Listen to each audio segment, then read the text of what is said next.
जय श्री कृष्ण मित्रों। किसी ने क्या खूब कहा है कि सत्य जब भी मिला है अंदर ही मिला है, और जिन्हें भी मिलेगा अपने हृदय के भीतर, हृदय के अंदर ही मिलेगा। जिसने भी बाहरी संसार को छोड़कर अपने भीतर झांका है, उसने ही परम शांति और सच्चाई को पाया है।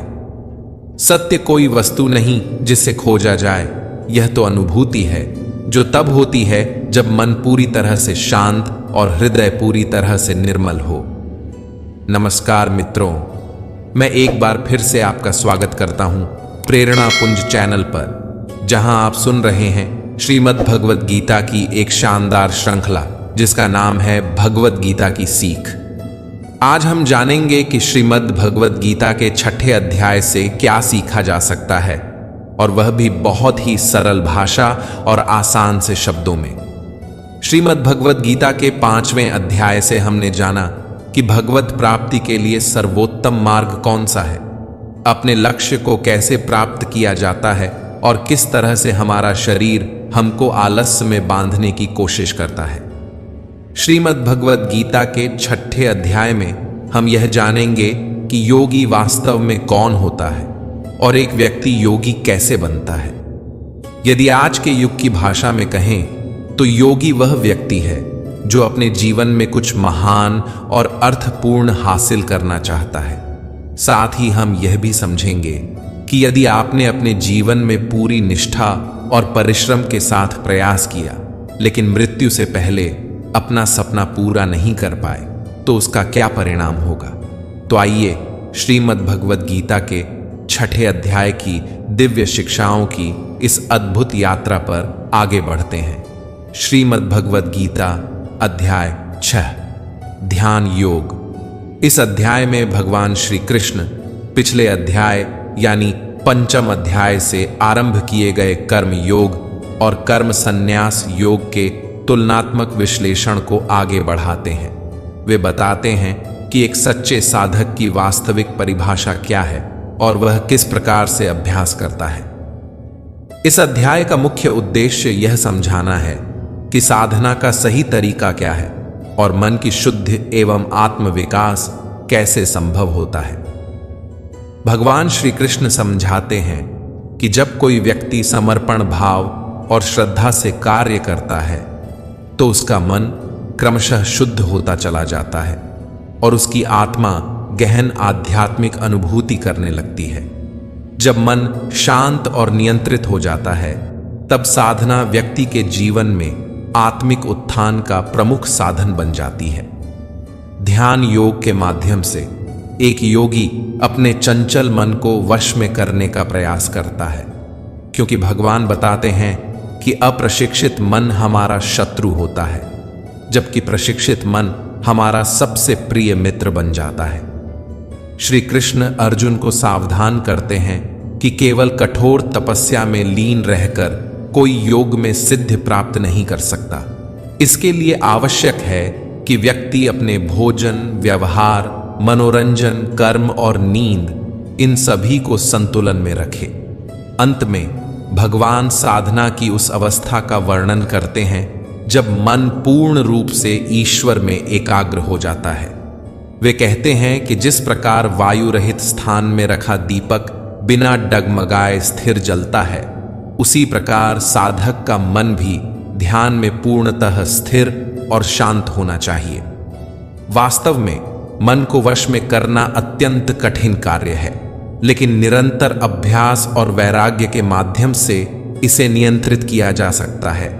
इसलिए जब भी मन इधर उधर भटकने लगे, तब हमें उसे तुरंत वापस लाकर भगवान में एकाग्र करना चाहिए। जब मन पूरी तरह से शुद्ध हो जाता है, तब वह अलौकिक अनुभूति में स्थिर हो जाता है। इस दिव्य अवस्था को समाधि कहा जाता है, जहां साधक असीम शांति और दिव्य आनंद का अनुभव करता है। इसके बाद अर्जुन भगवान से उस साधक के भविष्य के बारे में पूछते हैं जो इस मार्ग पर तो चलता है, लेकिन अस्थिर मन के कारण अपने लक्ष्य तक नहीं पहुंच पाता। श्री कृष्ण उसे आश्वस्त करते हैं कि जो व्यक्ति भगवत प्राप्ति का प्रयास करता है, उसके साथ कभी कोई बुराई नहीं हो सकती। भगवान हर जीव के पूर्व जन्मों में अर्जित पुण्य और आध्यात्मिक प्रगति को संजो कर रखते हैं और अगला जन्म मिलने पर उसी ज्ञान को पुनः जागृत कर देते हैं। इस प्रकार साधक अपनी अधूरी साधना को वहीं से आगे बढ़ा सकता है जहां वह पिछली बार रुका था। पूर्व जन्मों के अर्जित पुण्य और संस्कारों के बल पर योगी अपने वर्तमान जीवन में भी ईश्वर की प्राप्ति की दिशा में आगे बढ़ सकता है। अध्याय का समापन इस महत्वपूर्ण संदेश के साथ होता है कि योगी वही होता है जो भगवान के साथ एकत्व की साधना करता है। इसलिए वह तपस्वियों से, ज्ञानियों से और कर्मकांड में लिप्त कर्मियों से भी श्रेष्ठ माना गया है। और उन सभी योगियों में भी वह योगी सबसे उत्तम होता है जो भगवान की भक्ति में निरंतर लीन रहता है। इस अध्याय के पहले ही श्लोक में भगवान श्री कृष्ण अपने प्रिय मित्र, अपने परम सखा धनुर्धर अर्जुन से अत्यंत गहन और भावपूर्ण वाणी में कहते हैं, हे अर्जुन, वे मनुष्य जो बिना किसी फल की अपेक्षा के अपने कर्तव्यों का पालन करते हैं, वही वास्तव में सच्चे सन्यासी हैं, वही सच्चे योगी हैं। वे नहीं जो केवल यज्ञ की अग्नि को त्याग कर या शारीरिक कर्मों से दूर रहकर स्वयं को सन्यासी कहने लगते हैं। कितने ही लोग इस संसार में तरह तरह की बातें करते हैं। कोई कहता है मैंने सब कुछ त्याग दिया, कोई कहता है मैं सन्यासी बन गया, अब मुझे कुछ नहीं करना। लेकिन भगवान श्री कृष्ण यहां इन भ्रांतियों को पूरी स्पष्टता से दूर करते हैं। वे कहते हैं, अगर कोई व्यक्ति स्वयं को ज्ञानी मानकर आत्मा की बातें करके अपने कर्तव्यों से मुंह मोड़ लेता है तो वह सच्चा सन्यासी नहीं है। फिर श्री कृष्ण अर्जुन से अत्यंत करुणा और प्रेरणा से भरे स्वर में कहते हैं, हे अर्जुन, मनुष्य को स्वयं ही अपने उद्धार का प्रयास करना चाहिए। वह अपनी आत्मा को अधोगति की ओर न जाने दे। यह वाक्य एक गूंज की तरह आत्मा में उतरता है कि कोई और नहीं, सिर्फ हम ही अपने जीवन की दिशा तय करते हैं। भगवान समझाते हैं कि केवल सांसारिक कर्मों को त्याग देने से कोई योगी नहीं बनता, बल्कि जो व्यक्ति अपने सभी कर्तव्यों को ईमानदारी से निभाता है और फिर भी उनके फल की इच्छा नहीं करता, वही असली योगी है, वही सच्चा साधक है। फिर वे अत्यंत मार्मिक रूप से कहते हैं, जो व्यक्ति अपने मन को जीत लेता है उसके लिए इस संसार में कुछ भी असंभव नहीं रह जाता। लेकिन जिसका मन ही उसे भटका रहा हो वह संसार की किसी भी चीज को नहीं पा सकता, क्योंकि जब हमारा मन हमारा सेवक बन जाता है तब वह हमारा सबसे सच्चा मित्र होता है। लेकिन जब हम ही अपने मन के गुलाम बन जाते हैं तब वही मन हमारा सबसे बड़ा शत्रु बन जाता है। भगवान श्री कृष्ण अत्यंत करुणा और गहराई से अर्जुन से कहते हैं, हे अर्जुन, वे योगी जिन्होंने अपने चंचल मन पर विजय प्राप्त कर ली है, वे जीवन के हर द्वंद्व से ऊपर उठ जाते हैं, चाहे वह सर्दी गर्मी हो, सुख दुख हो या मान अपमान। ये विरोधाभास उन्हें विचलित नहीं कर पाते। ऐसे योगी भीतर से शांत, स्थिर और भगवान की भक्ति में अडिग रहते हैं। भगवान का स्वर मानो अर्जुन के हृदय को छूता है।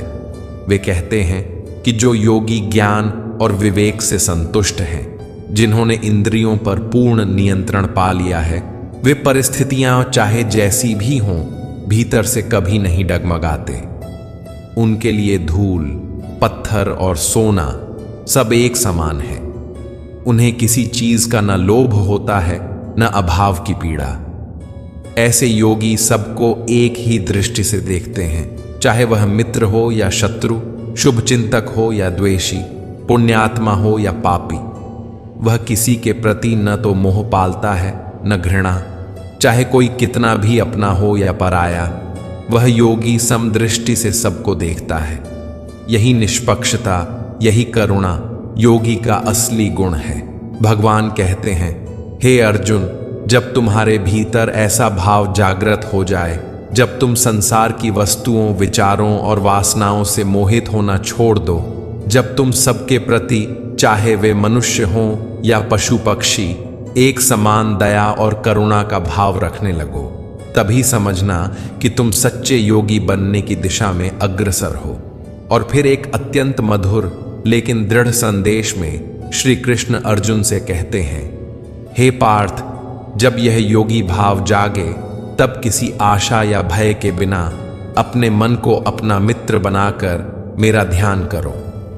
यहां श्री कृष्ण का संदेश स्पष्ट है कि योग सिर्फ शरीर को मोड़ने या सांसों को नियंत्रित करने की क्रिया नहीं है।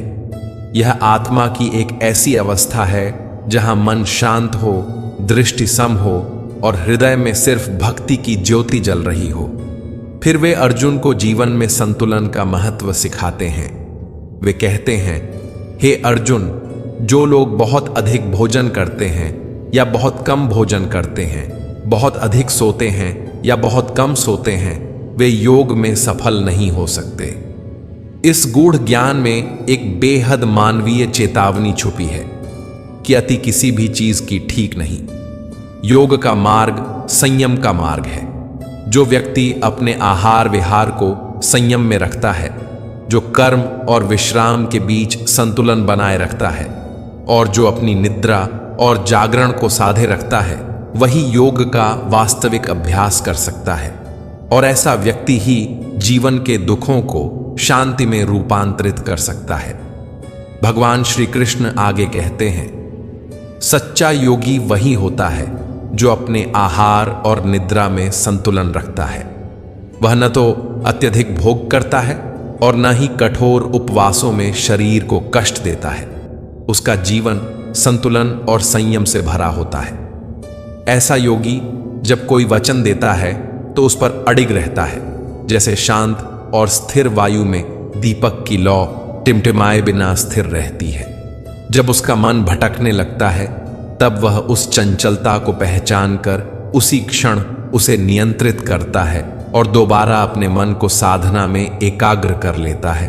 और जब वह योगी इस निरंतर अभ्यास के बल पर संपूर्ण ज्ञान की अवस्था में पहुंच जाता है, तब कोई भी बड़ा से बड़ा दुख उसे विचलित नहीं कर सकता।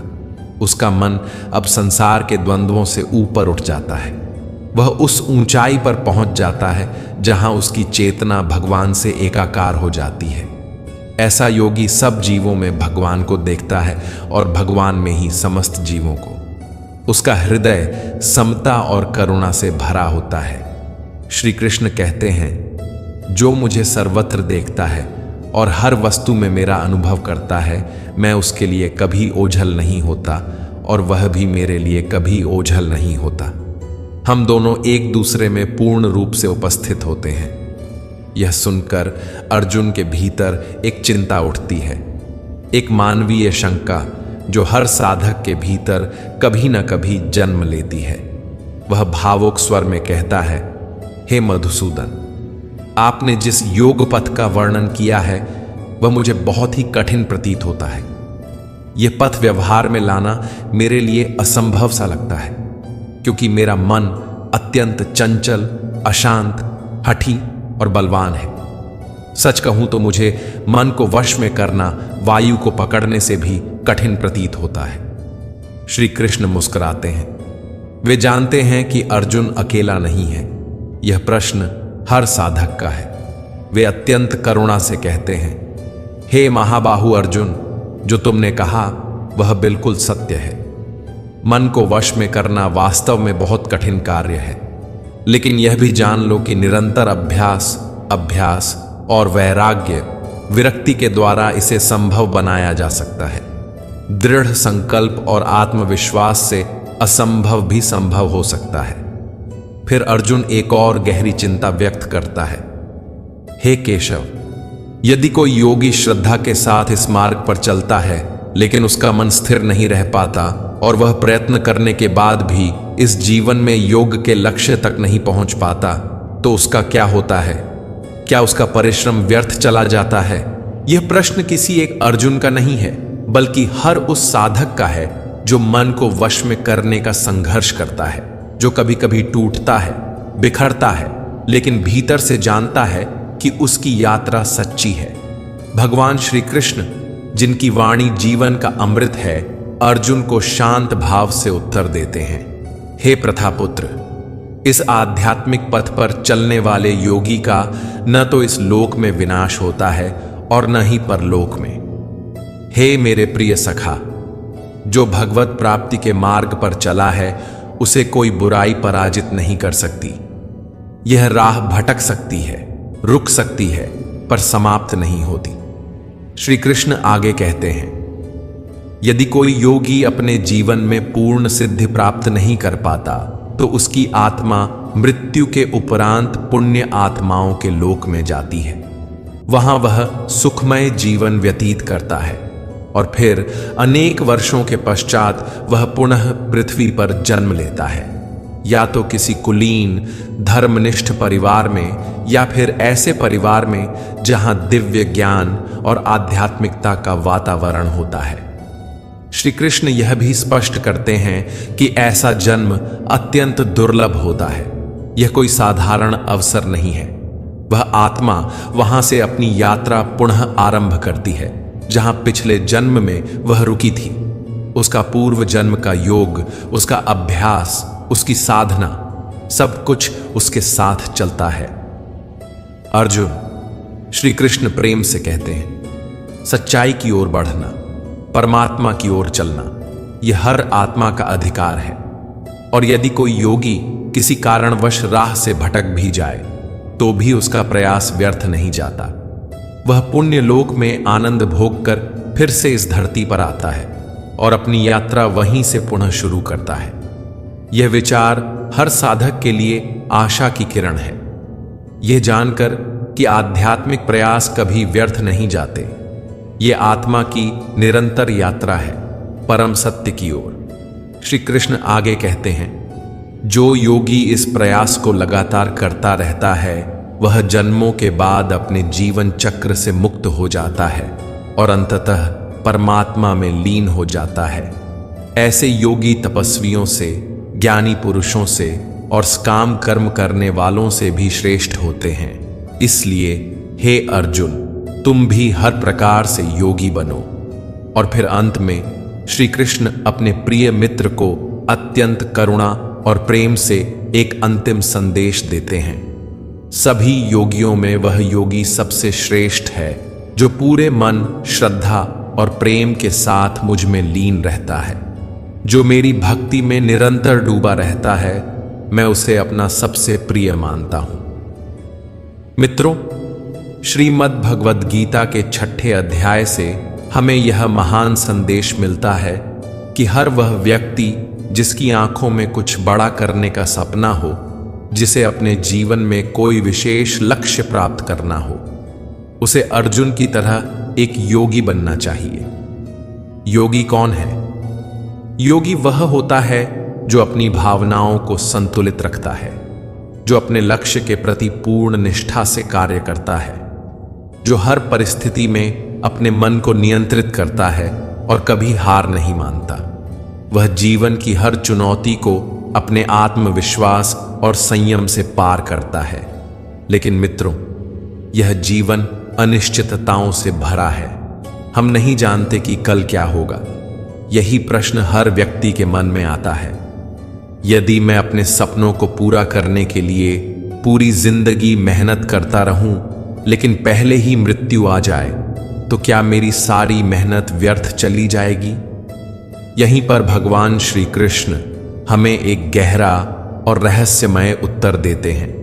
वे कहते हैं कि अगर आप सच्चे मन से प्रयास कर रहे हैं, कठिन परिश्रम कर रहे हैं और अनुभव तथा ज्ञान अर्जित कर चुके हैं, लेकिन किसी कारणवश आपको अपने जीवन में लक्ष्य की प्राप्ति नहीं हो पाती और आपकी मृत्यु हो जाती है, तो भी आपका प्रयास व्यर्थ नहीं जाता।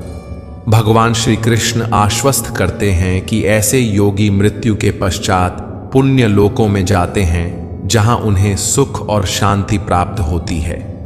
जब वहां पर उनके पुण्य कर्मों का फल समाप्त होता है, तब वे फिर से पृथ्वी पर जन्म लेते हैं, और वह भी ऐसे कुल या वातावरण में जहां उन्हें पिछले जन्म का ज्ञान, अनुभव और मानसिक स्तर पहले से ही प्राप्त होता है।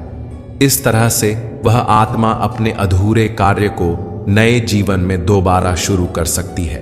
वहीं से जहां पिछली यात्रा थमी थी, वह फिर से प्रयास करती है और निरंतर अभ्यास करते हुए अंततः अपने परम लक्ष्य मोक्ष की प्राप्ति कर लेती है। मित्रों, इस अध्याय से हमें यह भी सीख मिलती है कि कोई भी प्रयास, कोई भी सच्ची मेहनत कभी व्यर्थ नहीं जाती। हर प्रयास आत्मा की यात्रा को एक कदम आगे ही ले जाता है। आशा है कि श्रीमद् भगवद गीता के 6ठे अध्याय की यह सरल और भावनात्मक व्याख्या आपको पसंद आई होगी। आपने इस अध्याय से क्या सीखा, कृपया हमें कमेंट में जरूर बताएं। अगर इस वीडियो में मुझसे कोई त्रुटि रह गई हो तो मैं आप सबसे क्षमा प्रार्थी हूं। जल्द ही मिलेंगे गीता के 7वें अध्याय की एक और सुंदर, सरल और ज्ञानवर्धक व्याख्या के साथ। तब तक के लिए अपना ध्यान रखें, स्वस्थ रहें, प्रसन्न रहें। जय श्री राधे कृष्ण। राधे राधे।